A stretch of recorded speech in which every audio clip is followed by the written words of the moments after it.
Is photography allowed during the lab and office tours? Yes. Oh, that's okay. That's going to take a bunch of work, but that's probably smart because they were going to do it anyways. Yeah. Yep. What's the point of pretending that people are not going to take pictures? Absolutely. I'm not going to pose with you at every stupid, place we stop to talk about things. Yeah, I saw you're doing tours. Yeah, I'm doing tours. Why? Why not? I like doing tours. Oh, okay. Yeah. Oh, fair enough then. I don't think we're guaranteeing who you get for your tour host, though. Yeah, that would be a bad idea. That would be a really bad idea because it'd be like, Luke, Linus. I don't think I'm doing tours. Are you not? I'm down, but I don't think I'm slotted for doing tours. I know Dennis is. Oh, yeah. I'm down. I don't know. Yeah. I told Colton and Steph, I was like, just put me for whatever. I don't care. Put me in, coach. Yeah, don't worry about the consent here or anything. I'm down to do whatever. Yeah, no, I mean, I'm always down. It's always fun just to like. I don't really get to interact with you people. Like there's the chat and there's comments, but no offense to any of the chats. Offense to Twitch chat. Hate Twitch chat. No offense to the chats. It's not the same. The way people, it's so. Oh, well, yeah, no. It's so funny. Based on the average comment section, you would think that a sizable portion of the community like actually hates me. Or if you hung out on Reddit. Maybe Reddit. Yeah.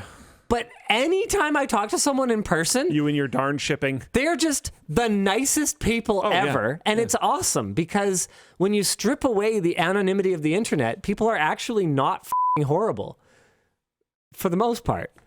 And so, It's pretty accurate usually. It's fun getting to actually like see people and have two-way communication, right? And a tour gives you a bit of an extended period of time with them and gives a central activity, so it doesn't have to be like weird. Yeah, it's not awkward. Yeah.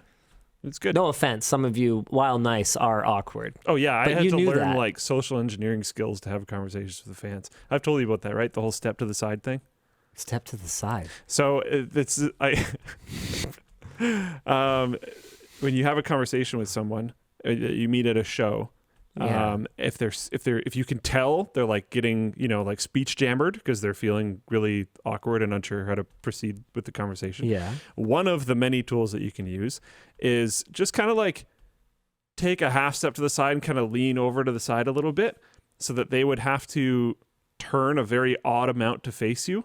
That will make them re-stance, which gets their mind off of what they were just thinking about because they're like, wait, what? And then they turn and move, and then you hit them with a question, and it completely debases where they were at. So you step to the side and then go like, what's your favorite thing at the show? And they immediately just start talking what their favorite thing at the show is. They lose the awkwardness, and it actually works like very consistently. Huh. Okay. Yeah. I use it like a lot. So that explains all of our conversations that we've ever had. I do that together. with Dan every single time I talk It's to him. like it's very difficult. I'm kidding, but Yeah, me too. Okay. just want to get out of my head. Yeah, I don't know, whatever. I just like I don't. If someone comes up and is like excited to meet me, I don't want the takeaway to be like, oh, I wish I wasn't so awkward or whatever. I think I do that subconsciously.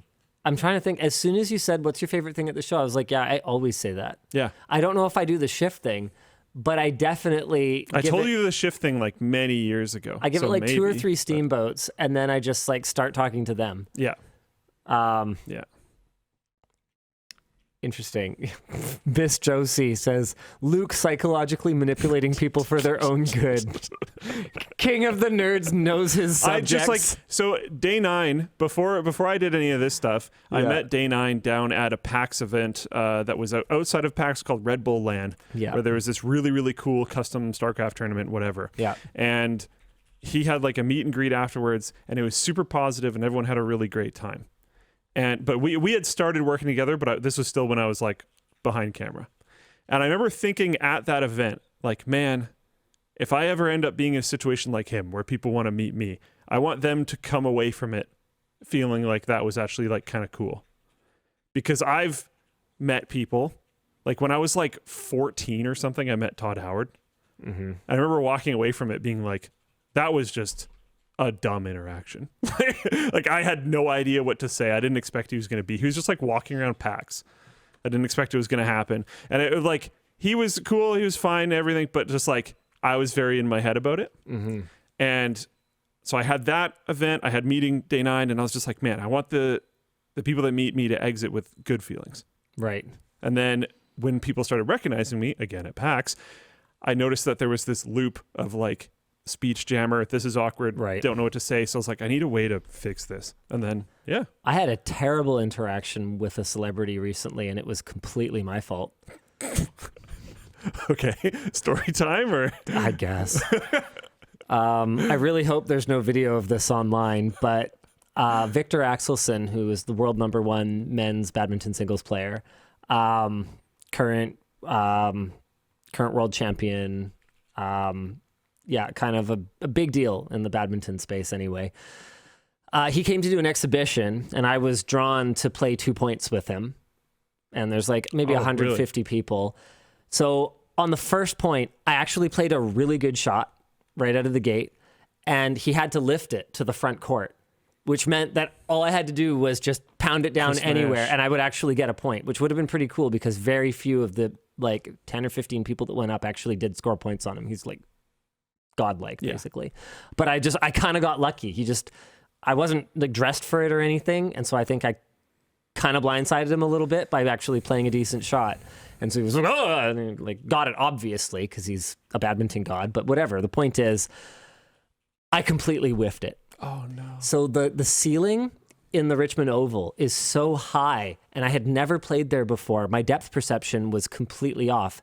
And you probably are sitting there thinking, excuses. It does make a difference. And it didn't only happen to me. People who don't play there find it a little bit easy to kind of lose where the shuttle is as it's falling down. So I missed it completely. Obviously, I was flustered. My next point, I just completely screwed up. But none of this was the really bad part. The really bad part is that it's customary in badminton to meet at the net and thank your opponent. Now, pre-COVID, the normal way to do it was a high five. And now you... But then COVID. Okay, so now you touch rackets. My group flips our rackets around and touches our handles so that we're not whacking the frames against each other. They weigh like 85 grams for an entire racket, just like hitting your frames. It just seems unnecessary. Why chip the paint, right? Probably it won't, but that's just what my group does. Okay, well, apparently his doesn't, and he's never seen that before, because when I walked up and tried to touch rackets, he like took the handle of it for a second and was like, and then gave it back, and then I just like moved away, and then I don't think we even ended up doing anything, and then I just awkwardly walked off. It was the worst thing ever. Oh man, that's funny. Yeah, he thought I was handing him my racket because I gave it to him handle for anyway. So so that was awful. Anyway, I never want to see him again. yeah. And it was completely not his fault. Yeah, and like he was actually great. My interaction with Todd was similar in that way. Like he did completely fine. I just I met him and just immediately started rambling about computers because it was like the only thing I did ever. And if I remember correctly, I started like talking about mineral oil because that was also all I did at that time. And my dad eventually just like shuffled me away. I was like, oh, that sucked.